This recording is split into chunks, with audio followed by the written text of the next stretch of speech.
that's crazy. All right, man. Mike Espy. Yes, sir. What's good? Second, right? Well, no. My dad's name is Alfonso Mike Espy. All right. He didn't like the name Alfonso. He likes it now. But my name is Michael William Alexander Espy. I'm on some king shit. All right. Former Redskins receiver. Yep. Former Ole Miss standout. Former Dandy Dozen. Hotty toddy. Yes, sir. What is life like? Like, you've had that whole life. You've just been a football star. Period. And you're still out there right now creating the next, wave of stars. Tell us who you are. Tell us about yourself, man. Man, life is good. I obviously, like you said, I went to Ole Miss and played for the Redskins after that, and had a season-ending injury, which took me out of the game. So, I had to sit back and reflect. Still felt like I could play. I could still play, but at the time, teams weren't really taking a person with the injury like I had. So, look, when I was growing up, there was not a lot of access to the things that I'm doing here. My dad would take me to Florida to get the type of training that I do. So, post-football, I wanted to get back to my community on the things that I didn't have growing up. And so that's what I do. I train. I train athletes, specifically wide receivers, and I do speed training. And, the game of football has elevated. And I would like to say it's because of people jumping back in like myself, where these kids are more skilled at a younger age. So by the time they get to college, they're ready. Yeah. So you combine that with transfer portal and all of that, and how athletes need to be ready earlier, younger. It is making a difference. Mm-hmm. You said a career-ending injury. Tell me how you bounce back. Because, you don't know if the dream is over. You don't know if you still got... Tell me how you bounce back from that, and then when you realize that you weren't going to go back, how you accepted it and then shifted into the next phase. It's tough. It's just like any other major shift in someone's life where something abruptly ends. It's kind of traumatic. So I actually had gotten injured in practice. Mm-hmm. I jumped off my leg funny, came down on the same leg funny, but a lot of athletes had that warrior mentality of like, man, it's all good. I'm gonna push through it, and I did. And in the league, if you don't practice on Thursdays, you're not playing on Sundays. Yeah. So I wanted to make sure that I was playing on that Sunday. So anyway, I played. Went after halftime. I went out and ran a route, put my foot in the ground, and boom, my knee just folded on me. So I tore my patella tendon.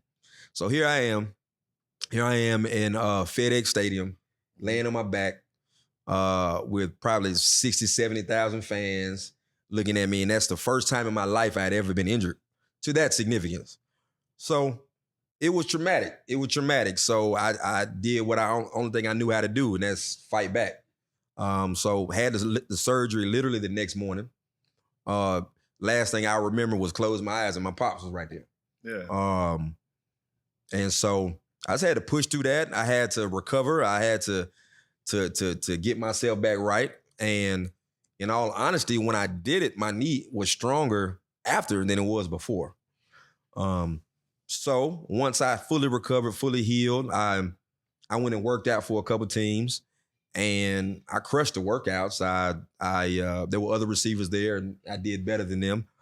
All right. But the whole thing was I tore my patella tendon. And at the time, that was more freak injury than like an ACL, because it just wasn't as common. Yeah. So teams would look at it, and a lot of them weren't wanting to touch it. But after that, it's crazy because it came way more common. But then at some point, man, it's like you can't work out for the rest of your life waiting for the next opportunity to play football.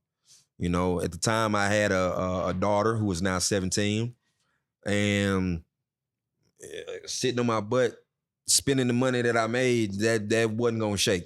So I had to figure it out. And like I said earlier, I wanted to get back in this game and get back to the community what I didn't have growing up. And so it was a really easy and seamless transition. It was a lot of BS work to get to where I wanted to get with it, and I'm still working at it.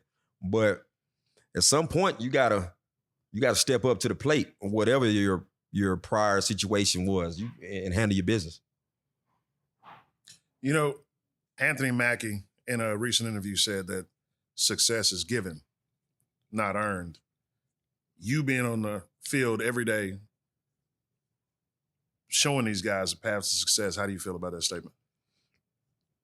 I agree in some ways, but some I don't, right? So, especially in football, the eye in the sky doesn't lie, right? What's the eye in the sky? The eye in the sky, the film, right? Okay. when you put the film on a player, and if it's BS, but he was put in that situation because somebody was trying to give him some, it's gonna show.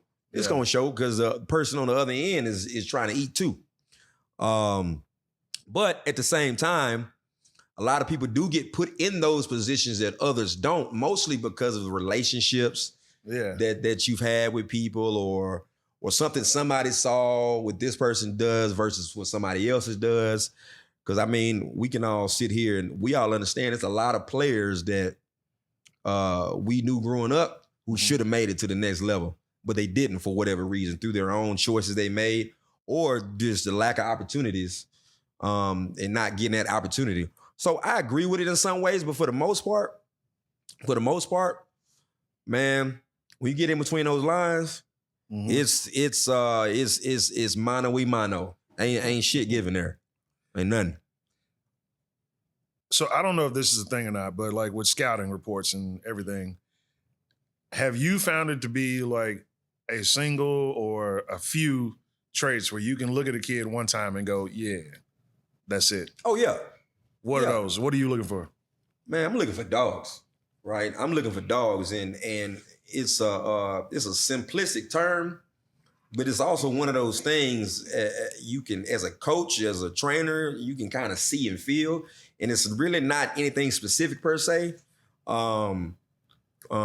It's a kid who wants to go out there. He's hungry. You see the hunger in him. He jumps to the front of the line.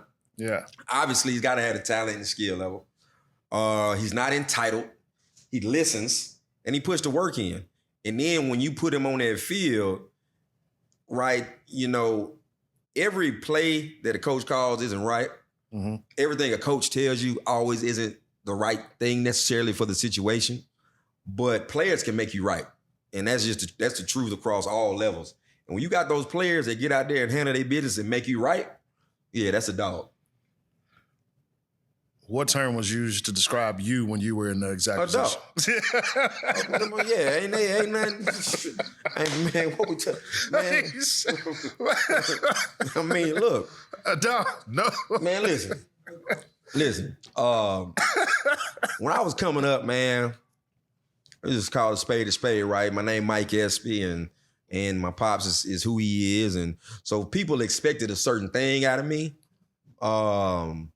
but they just didn't know, man. I grew up with 5-6 cousins who used to whoop my ass every day. Yeah. You know, they used to put me in something called the heat treatment that gives me like anxiety to the day. No, I'm joking with. But anyway,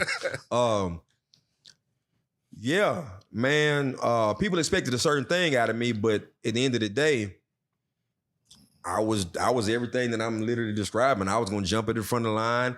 The first time I went from 9th grade to 10th grade ball, they moved me up. There was a linebacker from Florida, Mississippi, who jumped out at corner. A linebacker who jumped out at corner because it was me, and I was this brash freshman. All right. And he jammed me all the way to the damn parking lot. All right. I'm talking about putting me on the hood of a car. Man, what did that do for your confidence? It made me pop my ass back up and call him and be like, come back. And guess what? He jammed me again. But the point is, it's like, you got to stay consistent at it. Mm-hmm. Not to be cliche, but man, when you get knocked down or you get met with some sort of adversity, man, you got to get back up and keep rolling and do your thing. And with football, one thing that among a lot of things I like about football is you learn it has different lessons that can equate to different things in life. Number one, if I would have laid down at that moment, or if I would have jumped to the back of the line, man, people got words for what that is, and I wouldn't have lasted long. Yeah. Who would have been first to whoop your ass if you laid down? Yeah, my pops. Man, look, when my dad took me to a camp, Manning Passing Academy. This was the same year, my sophomore year. In between my 9th and 10th grade year. And, it's like 5 kids to a dorm room at the camp. And I ain't want to stay in the dorm room with these other, I ain't know these dudes. So there were payphones at the time. So I went down to the payphone. I called my dad. Hey, Dad, man, I'm in the dorm room, like 4 dudes. They on this, they doing that, man. Can you come get me? My dad said, man, get your ass in the bed. All right. And I was like, okay. So I got in the bed. My dad pretty much was like, I ain't saving you. Yeah. It is what it is. So my pops, yeah. So off topic real quick. Your dad has a ton of style. For sure. Before Kyrus Custom came in the game, where did he get his style from? Oh, man. Shout out to Kyrus, by the way. So shout out to Kyrus, man. This is my grandfather, his dad, Henry Espy, had style. Mm-hmm. Man, when I look at pictures, it's like my dad looks like his twin. Is that who the street is named for? Somebody's got a street named after him somewhere. So you talking about Yazoo? Yeah. No, that was named after my dad. Okay, all right. His dad's name was Henry Espy. He's actually from Arkansas, but he had style. So that's kind of always been a thing with him, to dress sharp. He was the baby of the family. But he would always be slick, man. And look, he's slick now. Yeah. Yeah. All right, let's stay on expectations, fathers and whatnot. Shedeur Sanders is getting a ton of just like blashback for being brash, confident, but he's Deion's son. What do you expect? Yeah. And so, like, what's your thoughts on, is it fair to him or not? Look, he's a player. It comes with the territory. Yeah. Especially considering who his dad is. But if you look at his body of work, everywhere he's gone, he's gone and been successful. So, he can make a choice not to be that way. And it's a conscious choice. He can make not to be that way or to be himself. I love what he's doing. Look, he's going to go somewhere and be a baller. Yeah. But we all know if he fails initially, everybody's going to jump on him. But he's been the same way at Jackson State, Colorado, and now in the league. So look, man, there's a difference between arrogance and confidence. Tell me what your definitions of them are. So I feel like arrogant is more of a entitlement, so to speak. It's like this is who I am up here, you're down here, without necessarily putting in the body of work necessary to even feel that way in the first place. Confidence is, to me, is where you put the work in to feel a certain way. You put the work in to carry yourself a certain way, be a certain way, and create and have an expectation for the people around you. When I was, it's funny that this question is here, because when I was in college, my head coach went to my dad and told my dad I was arrogant. It's true story. True story. Look, when I was at Ole Miss, I was in the School of Business, and the parking for the School of Business was like not near the School of Business. Yeah. Well, I'm pulling up on campus 10 minutes, like right on time for class. And so I parked right at the School of Business. But apparently you can't do that. They want us to all park at the Tad Smith Coliseum, which was like a far away. So, man, I pull up on campus and I'm parking at the School of Business and don't let me see a ticket writer because What were you driving at that time? I had a Range Rover on some 23s. So I was pretty distinct. People knew. But needless to say, I racked up a bunch of parking tickets. Yeah. Man, head coach, it was a practice. It was like a Thursday before a game. Head coach walked up this hill to my dad and said, "Man, your son is not going to start this weekend because he had a whole bunch of parking tickets." Then he spoke to how he feels like I'm arrogant and all that kind of stuff. And my dad checked him. Yeah. My dad said, "Is he arrogant or is he confident?" And my dad said, "This kid, this is the same kid that you want standing back there on punt return Yep. while 11 people are running full speed trying to take his head off. You want him to be that way." Right. So I like that. yeah. So there's a difference between arrogance and confidence. And I was and am definitely confident. Yeah. I feel like people project arrogance falsely a lot on a lot of people. And like, don't be mad at us because we don't see you in the light that you see yourself. Right. And so I don't know. I was, because I just found that the way that they were policing him is like, just again, what do you expect? So the thing is, he's good. He's good. He's gonna be top 5 picks. Right? His dad's Deion Sanders. He went to Jackson State and had a lot of success. He went to Colorado and had success. They won maybe 2-3 games before they got there. Tell me, during that wave when Deion was here at Jackson State as a head coach, where were you during that wave? How did you feel about everything? Hey man, I love the fact that he was here. I was around. I was training. I trained a couple players from Jackson State, receivers at the time. And I just love the energy of what he brought to the city. Deion, people came down to Mississippi who wouldn't have came down to Mississippi just to see Deion Sanders coach Jackson State. And I'm talking about all races, sizes, creeds, colors. Everybody was there. I went to a Jackson State game. And look, man, white folks on the sideline. I was seeing about like 4 white folks. And I'm like, what is happening? Like, what is going on here at Jackson State? But like, it's cool. He just brought a lot of people together. Yeah. I was like, man, I ain't been on the field since I've been to Jackson State. Yeah. And whatever. That's nuts. Where do you think it went wrong? I don't know if it went wrong. I think sometimes it's just time to move on.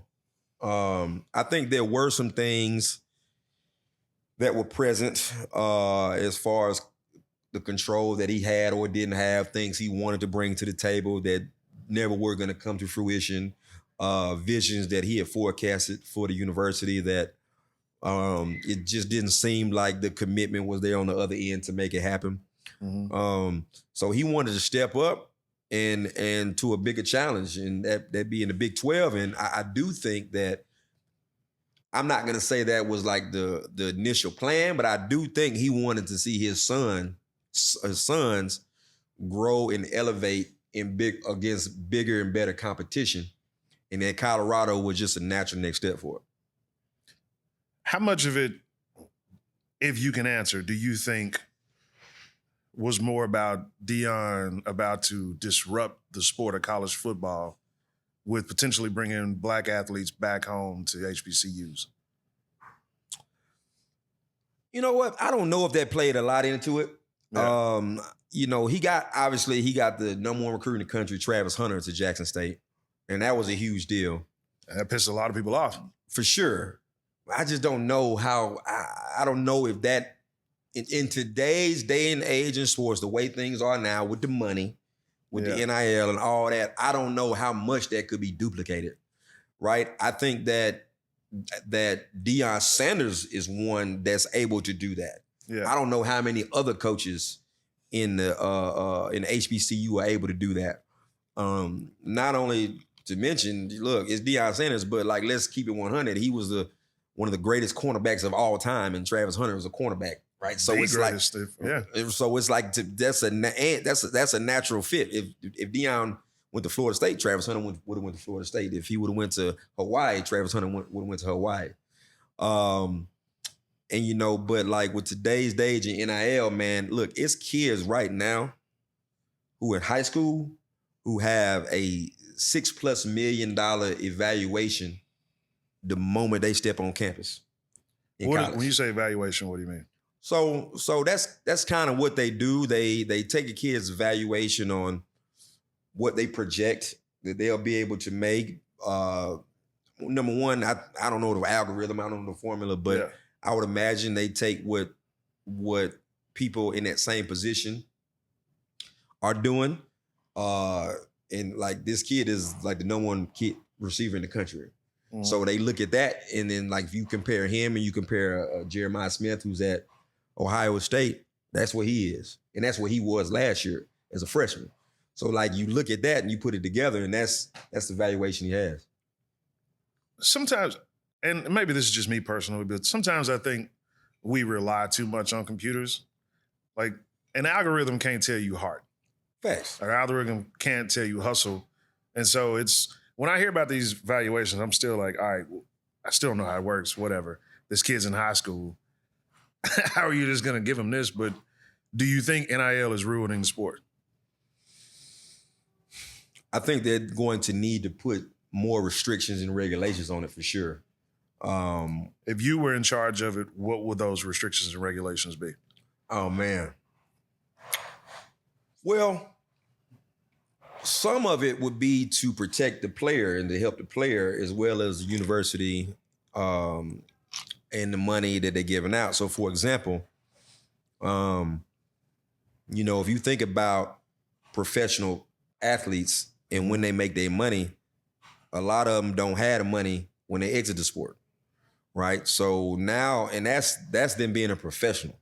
So now you're going to take the kids who are younger and give them the same type of money. Mm-hmm. What do you think is going to happen? So I feel like they could have some sort of rules and stipulations to the degree of, so if I had a $6 million evaluation, if I got $6 million, I think it would be dope if someone said, we're going to give you $2.5 million right now. Yeah. All right. Upon graduation, you're going to get XYZ money, right? But the stipulation is you would have to graduate. Now, like let's say if a good player leaves early and goes to the league, makes his money. Well, he still knows he still has an opportunity to get that money back if he graduates, which a lot of players do go back and graduate. And then, however many years post-league, now you're to get the final cut. So what I'm saying is you're kind of giving them a plan to retain the money and not lose the money. A company with giving them sort of financial guidance with that type of money. Because look, I know kids that are making $240,000 as sophomore, juniors in college. And then, they got every pair of J's. They got every pair. They got it. I get it. I understand it. At the same time, man, if somebody said, here's a way for you to have your parents taken care of, even if you don't make it to the league, I think people be foolish not to take that. All right. What do you think happened? Do we have any legends upcoming? I just don't foresee any more legends. Are they gone? Are they dying off? Is that a thing of the past? When you say like upcoming, what we have, like NBA, right? Like when LeBron, Steph, those guys roll. Like, I just don't really see any other legends like that was with MJ or Magic or Kareem. Same with like football, like Deion, legends. Who is like, let's talk legends. So so a lot of that is beyond sport, right? Someone being a legend. Obviously, they need to have the accolades and the body of work in the sport. But there's also things that are out of the sport that make the person bigger. Like look at Odell. Odell is a big deal, right? I don't know if he's at legend status, but honestly he hasn't played a lot because he's been injured a lot. Yeah. But people still revere him. It's very popular at this certain level because of everything that he brings to the sport. The catch was Yeah, I do think there are legends out there, but not maybe necessarily the way that you look at it, right? Because we come from a different generation. We come from a different era. But if you look at what these young kids look up to, right now to them, Travis Hunter is probably like rising to that level, especially if he goes to the league and he is able to play both sides of the field at a consistent level and be successful.